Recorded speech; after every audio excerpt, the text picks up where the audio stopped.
D'accord. Alors, Quand on a un nombre, ça donne un autre. quand on a un nombre, ça donne un autre. Donc c'est le procédé de la fonction, oui. La courbe représentant la fonction et ensuite lire les questions. Image, antécédent, etc.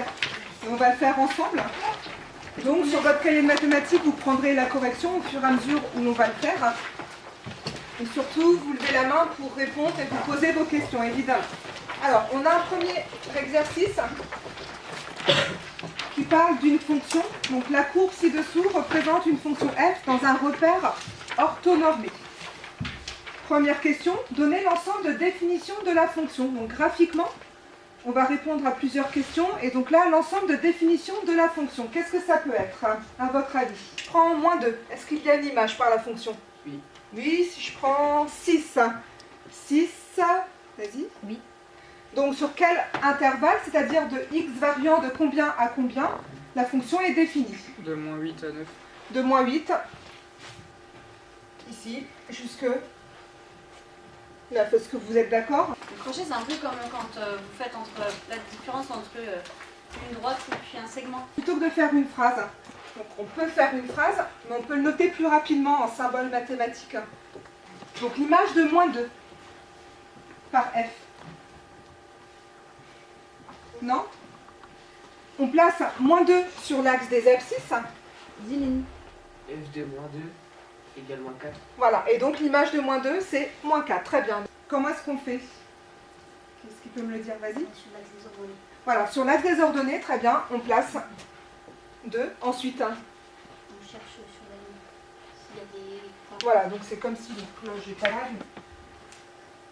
On va tracer la droite, passant par le point de coordonnées 0, 2, et donc ça coupe la courbe en combien de points? 3 points, et donc qui ont pour abscisse combien? Le premier? Moins 5. Moins 5. Pourquoi?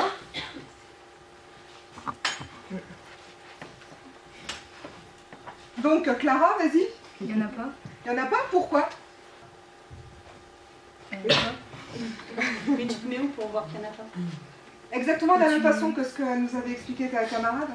Sur l'axe des ordonnées, Voilà, sur l'axe des ordonnées, on se place sur... la Y du coup. Oui, donc c'était 7, hein, c'est ça? Puis, Positif, négatif. entre deux, entre positif et négatif, on passe forcément par combien? Par 0. Par 0, voilà. Vous complétez les nombres, Alors, les x. Oui, faites-le pardon. à la main parce que le temps qu'il fasse le tableau. Oui, faites-le à la main. Tracez-le à la main. Alors, effectivement, très bien. Ici, on a moins 4. Ensuite, vas-y, continue. À quel autre moment ça passe par 0? Attention. 1. X égale 1. Ensuite, x égale 8. Voilà, très bien. Sur notre tableau, il nous manque juste 2 nombres, en fait. L'ensemble de définitions. Pour bien caractériser la fonction, il faut aussi écrire son ensemble de définitions. Le x, il a démarré à combien? Qu'est-ce qu'on avait dit tout à l'heure? X, il démarre à combien? Arthur? À 6. Donc moins 8, tu m'as dit? Oui. Et l'autre? Et la fin? À 9. À 9. Voilà, très bien. Observez bien la courbe, Bastien. Le premier, donc le premier, ça augmente, ça diminue, ça augmente. Est-ce que là c'est ça? Est-ce que là ça augmente? Donc c'est le deuxième, d'accord? Donc c'était le deuxième. Au deuxième moment où on change de variation. Donc observez bien votre dessin. L'image de moins 8, c'est combien? 6. Donc le x, il démarre à moins 8, etc. Il va jusque combien? Ici. Jusque x égale 9, effectivement.